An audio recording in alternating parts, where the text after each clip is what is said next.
Assalamualaikum warahmatullahi wabarakatuh. Kali ini saya akan menjelaskan tentang ahamiyatul ma'rifatullah, urgensi mengenal Allah.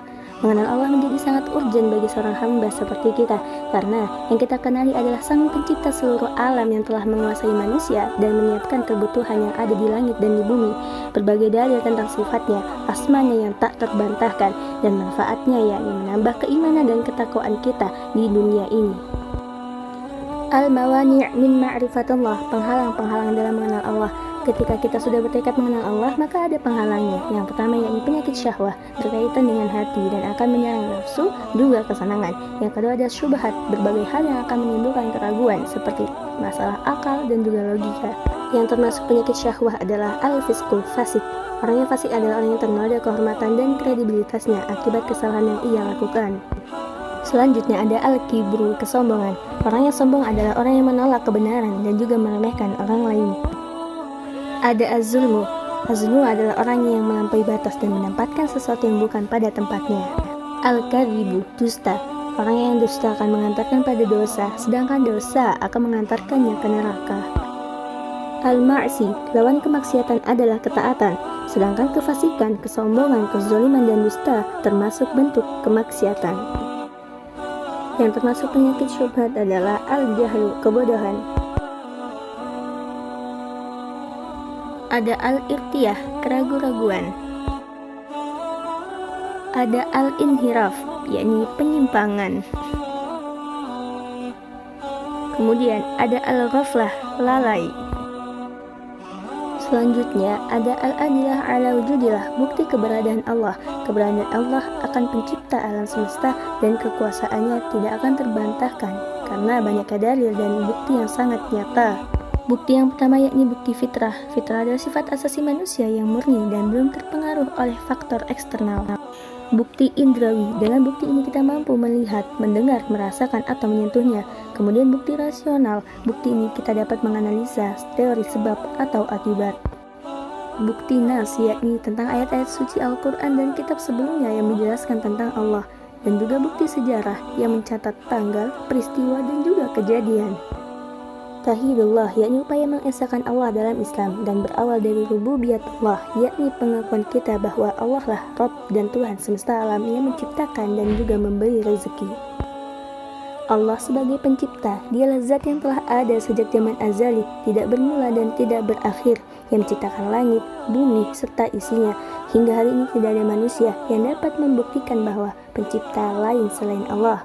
Allah sebagai pemberi rezeki yang menghidupkan, memberi kehidupan, dan juga memberikan rezeki berupa oksigen, makanan, minuman, panas matahari, dan lainnya. Allah adalah pemilik yang menciptakan dan menyediakan, bahkan memenuhi segala kebutuhan, maka kita adalah milik Allah dan akan kembali kepadanya. Allah sebagai penguasa, bukan berarti ia Tuhan yang sewenang-wenang, tetapi ia adalah pelindung yang sangat cinta, kemudian hakim yang mengadili, kemudian pemimpin yang memberi perintah dan larangan yang tidak boleh dilanggar. Hayatu fi dhilali tauhid, hidup dalam naungan tauhid. Kehidupan yang baik hanya akan didapatkan apabila orang hanya berwa'la kepada satu Tuhan yang maha sempurna, yakni Allah Subhanahu wa Ta'ala. Tauhid yang diajarkan yakni asma dan sifat, rububiyah, mulkiyah, dan juga uluhiyah. Makna dari kata ilah dan ilallah yakni kecuali Allah, sehingga kalimat ini bermakna yang pertama adalah tidak ada pencipta yang sebenarnya kecuali Allah. Yang kedua, tidak ada pemberi rezeki selain Allah. Yang ketiga, tidak ada pemilik yang sebenarnya kecuali Allah. Yang keempat, tidak ada yang berhak membuat hukum kecuali Allah. Dan yang terakhir, tidak ada yang memberi perintah kecuali Allah. Yang keenam, tidak ada yang memimpin selain Allah. Yang ketujuh, tidak ada yang dicintai kecuali Allah. Yang kedelapan, tidak ada yang ditakuti kecuali Allah. Yang kesembilan, tidak ada yang diharapkan kecuali Allah. Dan yang 10, tidak ada yang memberi manfaat ataupun mudarat kecuali Allah. Ma'iyatullah, berdasarkan sikap yang diberikan makhluk kepada khaliknya, manusia dibagi menjadi dua kelompok. Yang pertama yakni mukmin. Orang mukmin adalah orang yang beriman kepada Allah dan juga rukun-rukun imannya. Dan yang kedua ada orang kafir. Orang kafir adalah orang yang menyikapi nikmat Allah dengan kekufuran.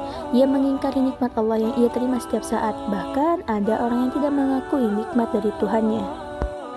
Al-Ihsan. Al-Ihsan adalah orang yang lurus akidahnya dan bersih jiwanya. Ia selalu merasa adanya murabatullah, pengawasan dari Allah kapanpun dan dimanapun. Ia merasa dalam penglihatan, pendengaran, dan juga penilaian Allah. Biasanya Al-Ihsan ini akan mendapatkan balasan dari Allah, yakni berupa cinta dari Allah, pahala dari Allah, dan juga pertolongan kemenangan dari Allah. Dan yang terakhir adalah ilmu Allah. Dilihat dari jalan untuk mendapatkannya, ilmu Allah itu dapat diketahui melalui dua cara. Yang pertama yakni khusus. Khusus ini melalui jalur formal, yaitu melalui wahyu yang diturunkan kepada Nabi dan Rasulnya. Ilmu yang ada di dalam wahyu disebut dengan ayat-ayat qauliyah. Biasanya ia berada di Al-Quran, Taurat, Zabur, dan juga Injil. Kemudian terdapat dalam sabda Nabinya yang telah dihimpun oleh para ulama dalam kitab-kitab hadis. Yang kedua ada umum, diperoleh melalui jalur non-formal yang oleh Allah diberikan melalui ilham, yakni ilmu yang didapat tidak melalui wahyu tetapi melalui ilham disebut ayat-ayat kauniyah. Sekian dari saya. Allahu a'lam bishawab. Wassalamualaikum warahmatullahi wabarakatuh.